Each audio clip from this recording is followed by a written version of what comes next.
The following program may contain coarse language, violence, nudity, mature subject matter, or scenes which may not be suitable for all viewers. Viewer discretion is advised. All Hit Radio.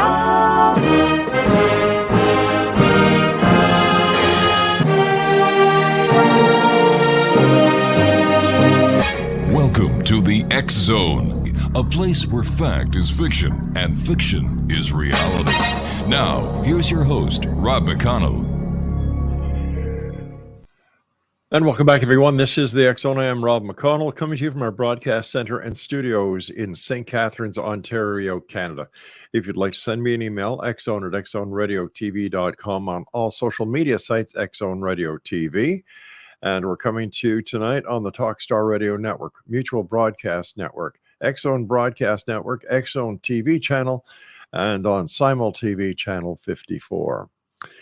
My guest this hour is a good friend of the X Zone. In fact, we were just talking before we went on air, and Dr. John Brandenburg is our guest, and he's been coming and going here on this show for the past 25 years. Dr. Brandenburg is a plasma astrophysicist, and let's bring the good doctor on. Hey, John, welcome back to the show. Always great seeing you, my friend. An honor and a pleasure, Rob, to be on your show. You know, John, this has been a very strange day in the news. As you and I were talking before, Russia has allegedly here, fired a missile into Poland, which is a member of NATO. Yes. And right now, I understand that there's a conference going on with NATO, and NATO may decide to enforce its right by calling in the other members of NATO. I think it's Section 4. I'm not sure about that. And John, these are very, very tense times. I don't think the public listening to us tonight. I feel badly for some of my old buddies who are still at nuclear weapons labs where I used to work. You've never gone through an international crisis till you've been in a nuclear weapons lab, where you know you're for one thing, you're ground zero 10 times over. Mm-hmm. I went through what's called Able Archer, 1983 at Sandia Lab. I went to graduate school at Lawrence Livermore National Lab, working on control fusion. Then I went to Sandia Labs in Albuquerque, where I worked on control fusion and directed energy weapons, which involve a lot of plasma physics. And we went through the Able Archer crisis, 83. You can look it up on Wikipedia. We came as close to a nuclear war then as we did during the Cuban Missile Crisis, but it was secret. Almost nobody knew what was going on, but we could see something was going on, and it filled my colleagues up and down the hall where I worked with fear and despair. The nuclear winter study had just come out, which by interesting coincidence was the nuclear winter discovery was made because of a dust storm on Mars in 1971. Mars was covered with a global dust storm. They'd never seen anything like it, and it lasted for months while the Mariner 9 probe orbited kind of in hibernation. Finally, it cleared, and they were able to take all these pictures of Mars showing river channels of the Grand Canyon. But people couldn't understand how you could have a global dust storm cover the planet from North Pole to South Pole. And then when they figured out the mechanism, they realized, oh my God, if there was a nuclear war, the same thing could happen.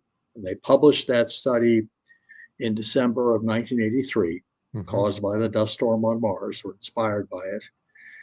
And then that may have helped prevent a nuclear war when we had Able Archer 83, which was a NATO exercise that the Russians, feeling very cornered and threatened, felt was a Trojan horse. So we were going to use this big military exercise across NATO as a cover to launch an attack on them. So all it would have taken was one incident like we've just seen today in Poland, and we could have had a global nuclear war. And let me tell you something. when you have situations that can involve chain reactions like a nuclear war, it doesn't take much to start one. It's like a fire at a dynamite warehouse. It can start with a worker smoking outside, throwing his cigarette butt in the wrong place, or a lightning strike on the roof setting off a big fire. It doesn't matter. The end result is everything blows up. And they did that. They found that out from numerous war games that they did at Livermore when I was there.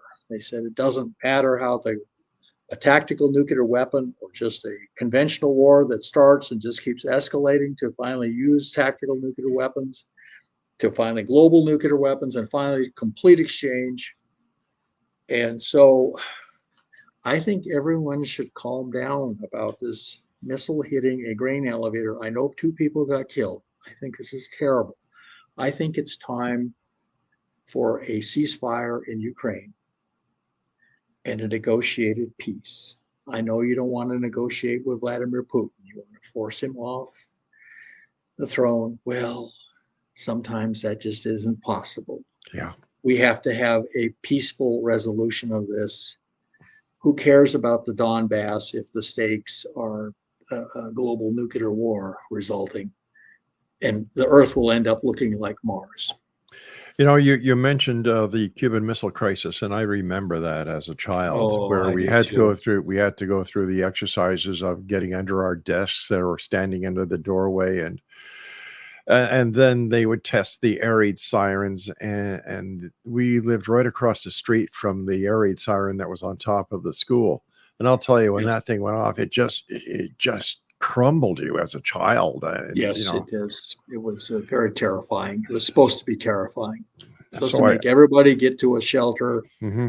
But then with the nuclear winter, they found out that even after you come out of the shelter after 2 weeks, there's nothing to eat and everything is freezing cold. More people would die of starvation and cold after the nuclear exchange, the direct casualties from nuclear explosions and fallout, than would have died because of the direct effects of the nuclear waste. The freezing to death and the starvation would kill far more people than the original attack would. And I had a very happy-go-lucky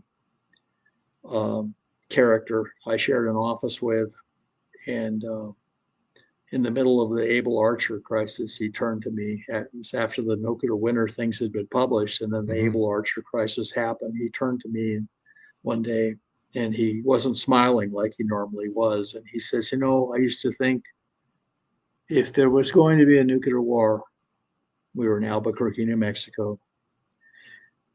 Ground zero, we knew for at least 10 nuclear weapons." And he says, "I used to think I was going to rush home, jump in the car, rush home, get my wife and kids, and head for the hills." He says, "Now I'm going to get up on the rooftop with a 6-pack of beer and watch the whole thing go." And I didn't know what to say to him. And then I finally asked him, I said, "Malcolm, what kind of beer would you be drinking, do you think?" And that brought a smile to his face. But I heard several different statements similar to that from my fellow office, people up and down the hall as we would go to lunch together. And there was just, I myself resolved not to even try to survive the nuclear war. I was just going to go out and stand in the parking lot. I thought, what's the point? We just checked, and the current DEFCON level at NORAD is 3. Oh, wonderful. Yeah. So, that's wonderful. Now, whether or not that's the real DEFCON level or I don't. Look, let's have an armistice, ceasefire in place. Okay. Yeah. Maybe the Russians have taken the Russian-dominated areas of Ukraine. Okay. It's not worth having a nuclear war over. Okay? Exactly. And, we can think of President Putin as we like, but it could be dissident members of his military that fired that missile. It could be. We don't know if he gave the order. We don't know if he didn't give the order. But let's, like I agree with you, John, cool heads have to prevail. Oh, let's just calm down. Let's have a ceasefire. Call for Yep. immediate ceasefire. Let the UN Security Council call for immediate ceasefire and negotiations. John, stand Let's by, do my some friend. talk, Mhm. talk, rather than shoot. All right, let's get Yeah, all the let's leaders get of the down to world business. together. Let's get all the leaders of the world together, get plenty of vodka in the room, and Absolutely. let's take care of business. You and I have to take our first break, my friend. Please stand by. Exonation, our guest this hour is Dr. John Brandenburg. He is a plasma astrophysicist. And we're going to be talking about Mars, the little Yes. green planet. Well, This- Mars may be an intelligence test for the human race, as it turns out, in terms of nuclear holocausts. All right, so let's talk about this when we come back. Strange day here in the world. Strange day, yeah. yes. Let's keep our fingers crossed, John. We'll be back on the other side of this break. Don't go away. Welcome back, everyone. Dr. John Brandenburg is my guest. And John, you sent us, the information that we asked you, and something that you wrote in your response to us just kind of grabbed my attention. And it's this, and this is a quote: "Going to Mars is no longer an option; it's a requirement." What do you Yes. mean by that, John? Well, we have now found compelling evidence, and I just presented this at the Mars Society meeting to a bunch of Mars experts, and they tended to agree with me because they asked a few intelligent questions, and no one jumped up and disagreed with me. They just seemed to accept it. And now there is evidence for a massive nuclear holocaust on Mars from unknown cause. We're going to do the Joe Friday version of this. Just the facts, ma'am. And the facts are, we have all this isotopic and physical evidence that there was this massive nuclear holocaust on Mars of let's call it unknown cause. And and that means we have to go up and find out what the hell happened up there. How could this happen? It looks like a supernova went off on Mars, or in fact, two small supernovas went off. It's called you can look it up on Wikipedia. It's called R process. It means a thermonuclear explosion. Basically occurs normally in two places: supernovas or in hydrogen bombs. And there was just massive evidence for a massive event or on Mars that did this and turned Mars into Mars. Now that means we have to go up and find out what happened. The cause is unknown at this point. We have to go up to find out there what happened and how to prevent it from happening here. Because if it happened on Mars, it can happen here. Has this, to the best of your knowledge, happened on any other planet? No. In the solar system? No way. No, it is not. If it was, the isotopes of Mars are unique among the planets and the other the solar system reservoirs that we have sampled. On Earth, in the solar wind, if you average all the meteorites from the asteroid belt, if you put a probe into the atmosphere of Jupiter, something as different from Earth as Jupiter is from Earth, you get the same ratio of xenon 129 to 132, 1 to 1. On Mars, there's 2.5 times more xenon 129 than there is 132. And that was pointed out to me by, I worked at 9.5 years at nuclear weapons labs, and then in Washington, D.C., where I had nuclear weapons experts just down the hall, and they all looked at the data, xenon data from Mars, and said someone nuked them. Wow. That is very consistent. That Mars was nuked, suffered a nuclear holocaust, a thermonuclear holocaust. Now, I couldn't find data. It was very difficult to make the case based on unclassified data. The result of nuclear tests in Earth's atmosphere and plutonium production using fast neutrons. That did increase the amount of xenon 129 in the Earth's atmosphere. But what happened is I found out in supernova simulations, simulating what happened in the core of supernova, that shows, and I found scientific references where people had done simulations of those, and they come out with the xenon 129 spike. And that's a signature of a thermonuclear explosion, either in a supernova or similarly. If you look up our process on Wikipedia, it says it can occur 2 known places. One is in a supernova, big star exploding, or in a hydrogen bomb. John, do we have any idea on how long ago this thermonuclear holocaust may have happened? The best data we have is from one Mars meteorite called EETA 7901. In fact, it was the first Mars meteorite ever discovered to be from Mars. And for one thing, it had a lot of trapped gases in it that had a lot of xenon 129, which was very rare and was a signature, apparently, because we landed probes on Mars, we measured the atmosphere, and found this xenon 129 spike.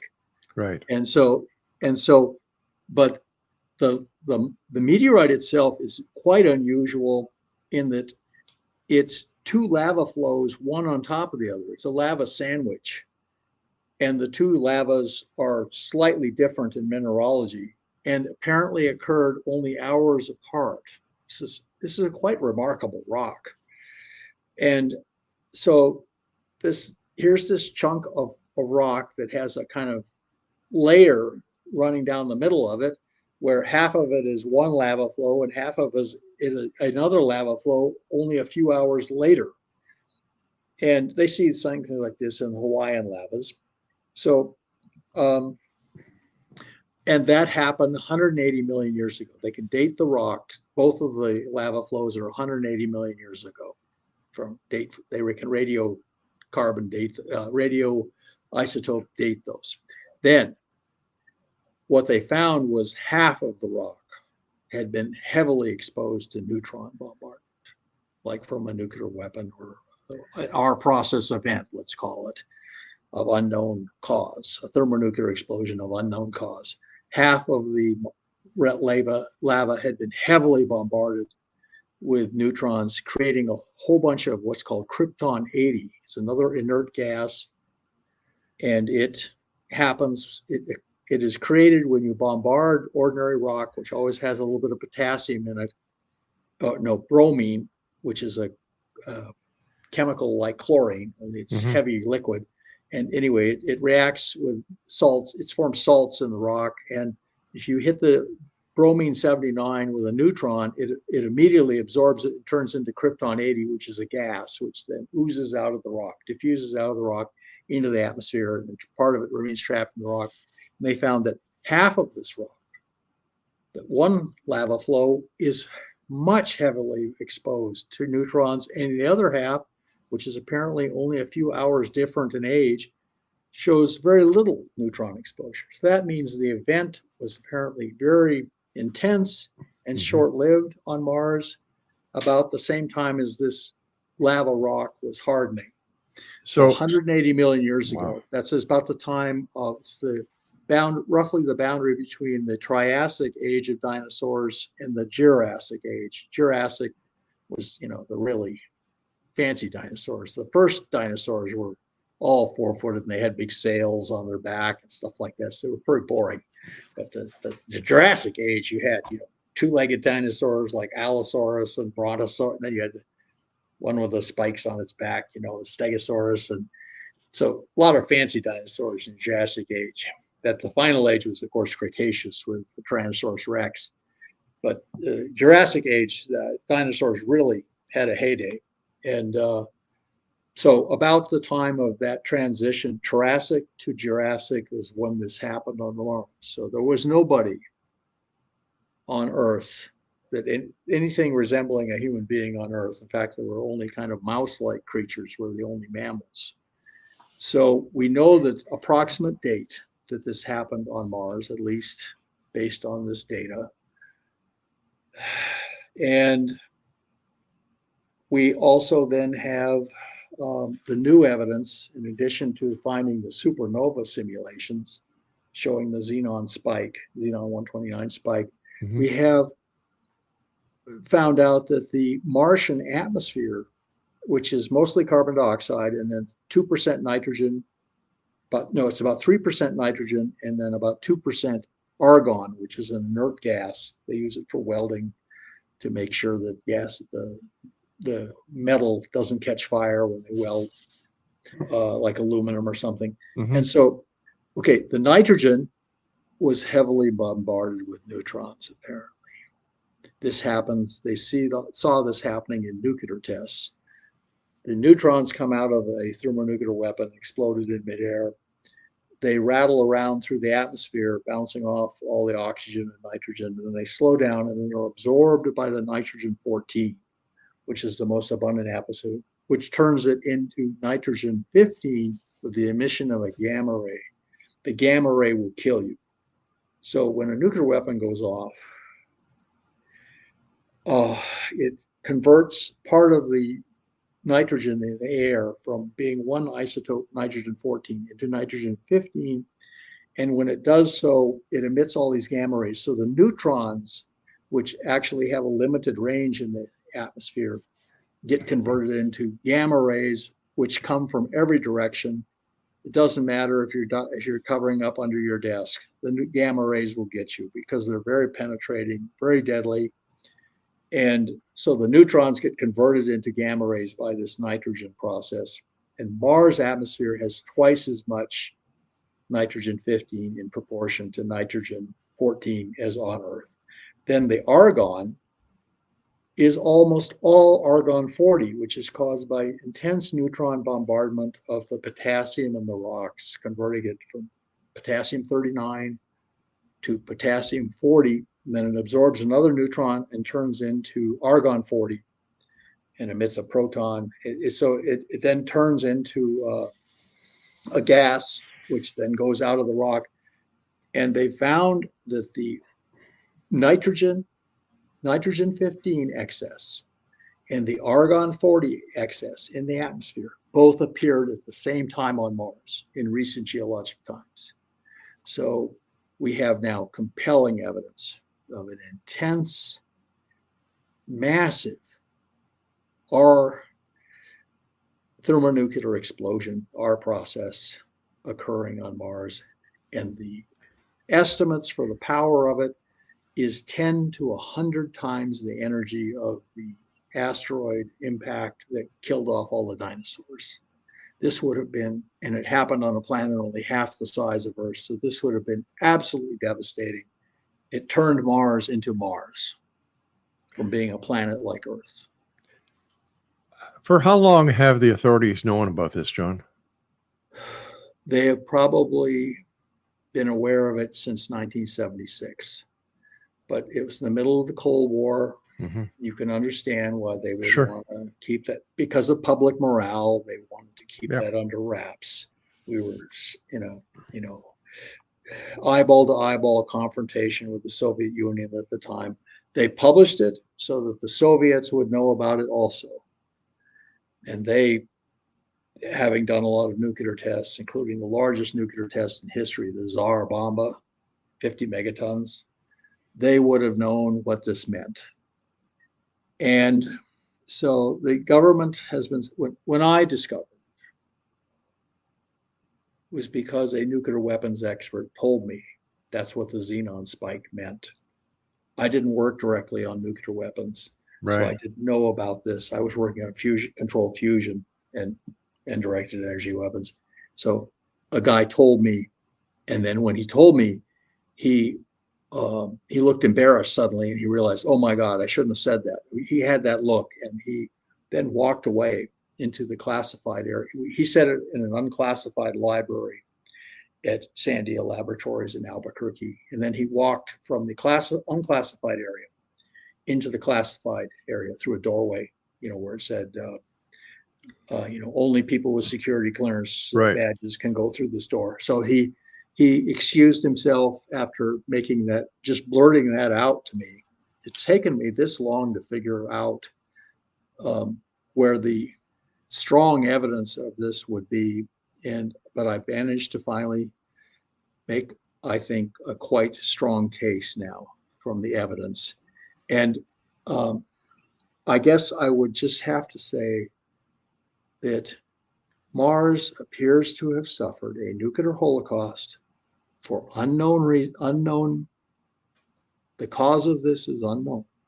Mhm. But we have to go up now and find out why it happened, how it happened, why it happened, so that it doesn't happen here. And of course, if we hit the nuclear war over the Donbass region of Ukraine, we won't be able to go to Mars. We must go to Mars now, and we must also look at a picture of Earth, look at a picture of Mars, and say a global nuclear war event may have happened on Mars and made Mars the way it is now, from more moon-like than Earth-like, but it started out with a blue planet like the Earth. So we have to take this. This is an intelligence test for the human race. And we have to find out. Going to Mars is no longer optional. It is mandatory if we want to survive. John, stand by. We've got to take a break. Exonation John Vandenberg is our special guest. And we're talking about 180 million years ago. Yes. A thermonuclear explosion on Mars. That's what the evidence is pointing to. Stand by, John. We'll be right back. Dr. John Vandenberg is our special guest. And John, when the last time NASA sent a craft to Mars, did they know about what happened 180 million years ago? I suspect that in the very highest echelons of NASA, they are aware of this. Myself, when I discovered this, the strong evidence of this, I reported it to the Pentagon, not to NASA. I figured NASA would be pretty useless. And they sent a guy from the Defense Intelligence Agency, whom I knew from my work. They sent him to where I worked, and I gave him a full briefing on all the evidence that I had. This was back in about 2001. And he took careful notes and looked very serious. And then he said, "Thank you, and we'll get back to you." And he reported this to the Defense Intelligence Agency is the CIA of the Pentagon.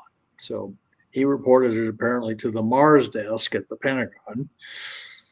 And after 6 weeks, they sent back a message, publish. So the government decided that it was time for this to come out, not from an official source, but from just yours truly. And I first thought it was a natural nuclear reactor that may have gone unstable and blown up on Mars. There were natural nuclear reactors on Earth. And I presented that paper at a planetary science conference, and it was well received. Several people said, "Well, we know there's water on Mars and there's uranium on Mars. This could have happened if it happened on Earth, it could have happened on Mars." But then the xenon spectrum is wrong.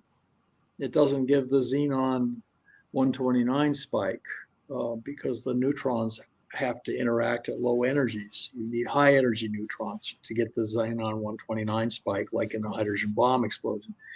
So, and not only that, would have created 2 enormous craters at these hot spots you find on the Martian surface of radiation. They're, by the way, when I say they're hot spots, they'd be perfectly safe to walk around in. The radiation levels are low, but the sensors they used were very sensitive, so they could pick up these hot spots relatively to the rest of Mars. So if you take this data and you look at the hot spots to see if there's any big craters there, Mars is covered with craters, but at the areas where these hot spots are, there's really no large craters at all. It's smooth. In fact, it used to be the old ocean bed. And you think, well, maybe the ocean smoothed it out. No, there's one crater that's a big crater that happened right at the edge of the ocean, and it's still very visible. So these things were air bursts. Now, something like that happened over Siberia in 1908, the Tunguska event. But that was just, they checked very carefully to see if there was anything nuclear about that, and there was nothing. It was just a big explosion, like, 40 tons of dynamite falling in from the space and blowing up in midair, flattening all this forest. Okay, so, but these things were air bursts like at Nagasaki and Hiroshima, which didn't create craters, but just they detonated them thousands of feet above the surface to create better shock waves to kill more people. I'm sorry. It was the war, and they were trying to end the war. And we were getting ready for an invasion of Japan. And it would have been just horrendous loss of life, not only for us, but also for the Japanese population. So they wanted to impress the Japanese, so they did that. They detonated midair, no craters, massive shock damage, and that's what these explosions on Mars were like. They were probably kilometers up in the sky when they went off. Whatever went off, went off. We're looking at 180 million years ago, John. Yes. Why is it important that 180 million years later, we go to Mars to find out what happened? Well, I'm just an Episcopalian, but I do believe in the law of karma. Whoever did this if somebody did this to Mars, they're long gone, and the law of karma has caught up with them by now. But it shows that there are forces in the universe that can cause this sort of thing. We have to find out what those forces are and how to prevent them from acting on Earth. Now, Earth, for one thing, is putting out a lot of radio noise. It sure is. Apparently, it's the ground control radars around airports are the brightest thing. You can detect them 100 light years from here. Wow. If there was another Earth out there with the same level of racket, not just rock music, especially from the 80s, but from ground radars that run at airports.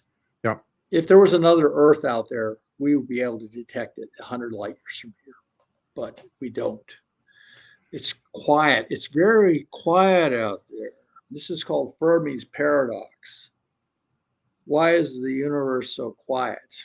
One answer, by the way, is truly intelligent species do not advertise themselves.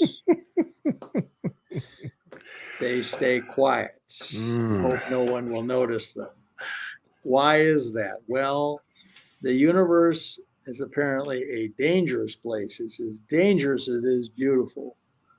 And some of those dangers may be from other intelligent life. We have to accept that possibility. John, I've got to take my final break. Please stand by. Sure. Nation. Our guest is Anyway, Dr. Rob, John Venberg. This is great. Well, we have one more segment, my friend. Please don't go away. No. This is, I'm sitting here listening like a good to Canadian, I'm going to wait till the very bottom of the bottle. There you go, eh? To the bottom of the bottle. Don't you know, eh? Yeah. Us Canadians, eh? Yeah. Yes. All right. It's celebrated down here by us Americanos. All right there, Dr. John. We'll be back on the other side after we finish some good old Canadian screech. This is the X Zone. I am Rob McConnell. Dr. John and I will be back on the other side of this break. Don't go away. Welcome back, everyone. And the X Zone is brought to you by our good friends at Beautiful Mind Coffee. It's great coffee. It Visit sounds them like good online. stuff. It is. And what's really good about it, John, it really helps. It helps your brain because it's got maca plant. It has American ginseng and American green tea. ginseng. How Yeah. about that? Visit our By the way, website. here, Rob, I got a question for you. My Sure. boss is Canadian, and he's a great guy. And okay, what do you call it if you mix tequila, bourbon, and Canadian Club? And Wow. shaken, not stirred. What do you call it? I don't know. You call it a North American. Because those are the three nations of North America. Yeah, that's right. I remember a time when people were worried that that Mexico, the United States, and Canada would form the North American Union, and I don't know what happened to that idea. Terrible idea. Yeah. Not that I there wouldn't be some advantages to it, but we're pretty different. Oh, pretty we sure different are. kettles of fish. People ask me if I believe in aliens. I said, sure, just look at the southern border of the United States and Mexico. Got a lot of aliens down there. Well, I tell Mexican Americans, and I'll just mention, I had two students who worked for me at this Florida Space Institute. One was Egyptian and one was a Mexican American. I called them my pyramid builders. And the Mexican American, his name was Hector. He's a great guy. He's really smart. They both did wonderful work for me. And he said, the Puerto Ricans and the Colombians, and especially the Cubanos, they don't accept me that I'm Hispanic. He says, it's weird. In fact, I tell them I'm from the West Coast and they say, Tampa? And I said, that's just because they're jealous, because the civilization in old Mexico, the Aztecs, or the Mexica, as they called themselves, from whence we get the word Mexico, the Mexica, they outshone anything in the rest of Latin America. But the rest of Latin America is obsessed with being Spanish. So it's anyway. So I told them, I said, they're just jealous of your civilization that you had in old Mexico, the Mayans and the Olmecs and the Mexica and everything. So that made it feel better. Well, that's good. We just have to look at the human population on this planet as one race. Let's knock off the color, for God's sake. You get past the skin, we're all the same. So why don't we just knock off the racism, knock off the way that we treat each other, and get back to basics. I don't know. That's right. Oh, by the way, my girlfriend's out there, Jackie Hunter. She's a science fiction author like me also. And anyway, hi, Jackie. Hey, Jackie. Welcome to the X Zone. Welcome to the X Zone. Yes. So John, what do we do next with this, with the Mars conundrum that we are facing? And if we're smart, we go to Mars and we find out what the hell happened up there, and we become spacefaring, because it doesn't matter what caused it. The key to preventing it from happening on Earth is to be spacefaring, to be very space capable. It's apparent from the size of the explosions and their detonation points above the Martian surface that this was not launched from. This was not something that came out of Mars. Right. This came from outer space. And that means if it was some freak solar flare, which I'm a plasma physicist, so I don't believe that at all. Right. But it would be nice. In fact, if it was a solar flare, it would be there's a shortcut to having hot fusion, which I work on. But let's just say whatever happened, weird solar flare, fragment of something from a neutron star, who knows? It doesn't matter what it was. It came from outer space and hit Mars. Well, we have to have people in space, in spacecraft, that can deal with things like this coming towards us. If it was a freak solar flare, wouldn't there be evidence on Earth to substantiate that theory? Oh, or would it depend yeah, on the you're orbit? right. No, I mean, Mars doesn't have much of a magnetic field, um, and at least not a global one. Mhm. So Earth would be protected to a certain extent by its magnetic field. That's why you get the northern lights, Right. so beautiful up in Canada. But I can't conceive. I'm fairly open-minded character, but Yep, you are. I also consider myself a very good plasma physicist, and I can't imagine any solar flare phenomenon causing Yeah. something like this. So, for one thing, solar flares don't have thorium and potassium and stuff like that in them. They're all hydrogen, straight hydrogen, basically from the solar wind. So we Mhm. are left with a completely anomalous event. It looks like a miniature supernova went off in the Martian atmosphere, and I know of no natural phenomenon that is capable of doing that, and that's a problem right there. We know what that's the elephant in the room. Sure.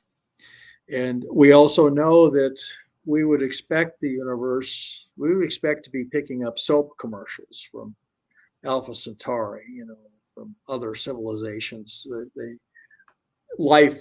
It's the nature of life to spread into all available living spaces and be noisy. Human beings are noisy. So are dolphins. So are killer whales. Whales. They make all this. They're always singing. So it's the nature of life to be spread and be noisy. So the universe, by all reckoning, reasonable reckoning, should be a very noisy place full of soap commercials and radars and all the stuff. That's called Fermi's paradox, by the way. Enrico Fermi said, how come we can't hear anything? It's dead silent out there. Dead silent. And that in itself is ominous. It's like we're in a ghost town of some sort. Dr. John, you and I have come to the point where we must say so long for tonight, sir. Thank you so much, Rob. And I look forward to being on your show again. Anytime, John, you just let us know when you want to come on. We'll make it happen. And I thank you for all the work that you've done over the years, and thank you for your service. Thank you so much. Let me put it this way. I started having nuclear war nightmares that I hadn't had since I was a kid once I discovered this. And so I finally realized, okay, since they told me to publish, I'm going to just write a book, and I'm going to publish this and get it out of my system. And then the nuclear war nightmares ended when I published the book. So I felt kind of compelled to write the book Death on Mars, which has most of the data I've discussed, but it doesn't have the latest data. And so, and presents the whole case. Now, where is Death on Mars available? Oh, Amazon.com. Oh, super. I'll have to get myself Death on Mars, the discovery of a planetary nuclear massacre. Dr. John Brandenburg, thank you, sir. Take care of yourself and say hi to Jackie. Make sure it doesn't happen here, especially over the Donbass or Straits of Taiwan. We're going to do our very best to help you get the word out there, my friend. Thank you. That's one reason I'm talking about this so much now, because I recognize the danger of nuclear war has increased over the last couple of years. And all it takes is one stupid thing. One car backfire at the Mexican standoff we have, and everyone will start shooting. And that's dangerous. All it takes is one firecracker or car backfire. And it will, if you have a Mexican standoff like we have now between us and the Chinese and the Russians, that's all it could take. And everyone would just start shooting. Dr. John, have a good evening, sir. Take care. Peace on earth. Peace on earth. You bet. Live long and prosper, everyone. Have a happy Thanksgiving. You too, John. Take care. Thank you so much. Bye now. Exonation, my guest this hour was Dr. John Brandenburg. The name of his book is Death on Mars, and these are very tense times, and we hope that cool heads will prevail and we won't have to worry about thermonuclear wars and explosions here on this planet. I'll be back in about 8 minutes from now as the X Zone continues from our broadcast center and studios right here in St. Catharines, Ontario, Canada. I'm Rob McConnell. Send me your emails, xzone@xzoneradiotv.com. And we're available on all social media sites at X Zone Radio TV. Don't go away. We'll be back.